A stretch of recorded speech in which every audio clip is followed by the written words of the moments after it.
J-Drone here. We're out with the Bugs 2, and we have an FPV camera on it, and we also have a little battery. We're gonna take our goggles here and go for a little fly. It is cold, it is windy, so wish me luck. Alright guys, here we go. This is a view of the micro camera that I have on top of this.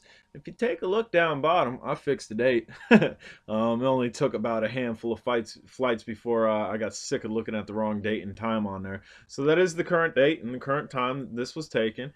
And as you can see, this camera does well. You get out a little bit, we start to get a little bit of feedback, but it's nothing crazy. This is being recorded via the Makerfire goggles that I have.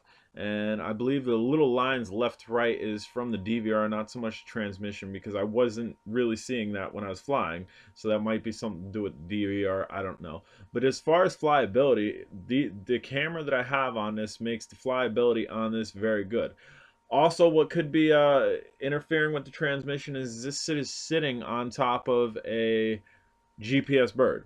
Generally, we don't have that. Generally, we don't have micro FPV 5.8 gigahertz cameras on top of GPS birds because, again, they're GPS. They have cameras, as this does. This has a camera on it, and a lot of the more expensive ones have gimbals. And right now, we're really not that far away from myself. And again, you see, we kind of still get those lines in there. I believe it could be something with the GPS or the DVR. I don't know. But as far as you can see here, no issues.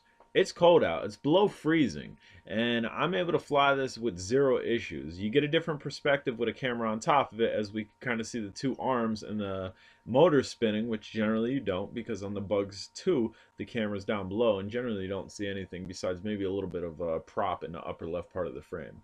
But we're just cruising here.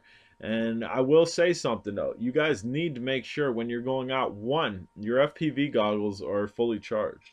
Two, the battery that's supplying the power for the camera, if you don't have it wired into the board like I don't, and I have a supplementary battery on the back of this for the camera, you need to make sure that's charged too.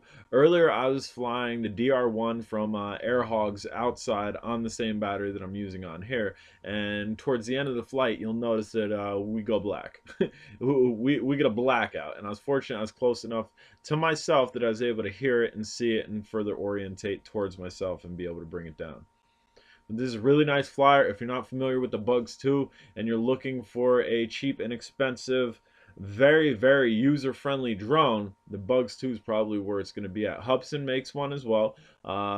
Basically what this is cloned after, a lot of people will say. And it's a coin toss. Some people say the Bugs 2 has a better camera on it.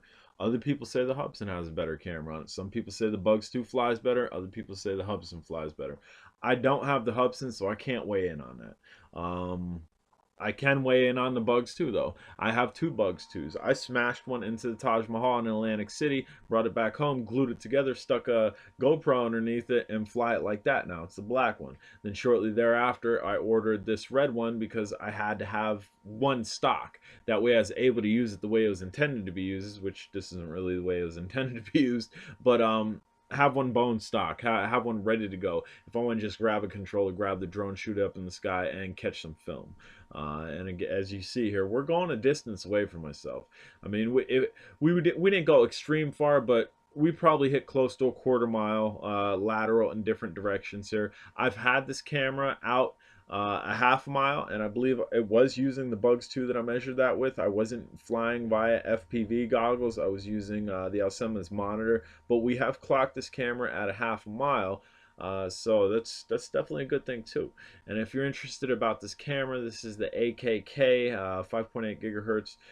It's a 3-in-1. It has built-in transmitter and whatnot, so you don't need anything. You just need to power it. And it comes with two different wires for two different types of batteries. And here, check it out, guys. As we fly over the corner of this small town back into the field that I'm flying in, which will take a couple seconds here, you're going to notice static. And when you notice that static, that's me going blind. That's me on the ground going blind and not being able to see what the drone sees anymore. So you can kind of see me in the center of that pathway. And bam, we're blind.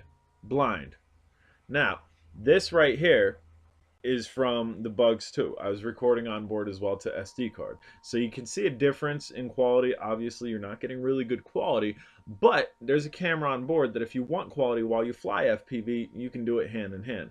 And I do have a full video of part of the flight that we did via FPV through the SD card. But we're going to bring this in because basically I'm blind and I got FPV goggles on my head. So we're going to do a hand catch here, which I don't suggest you doing either.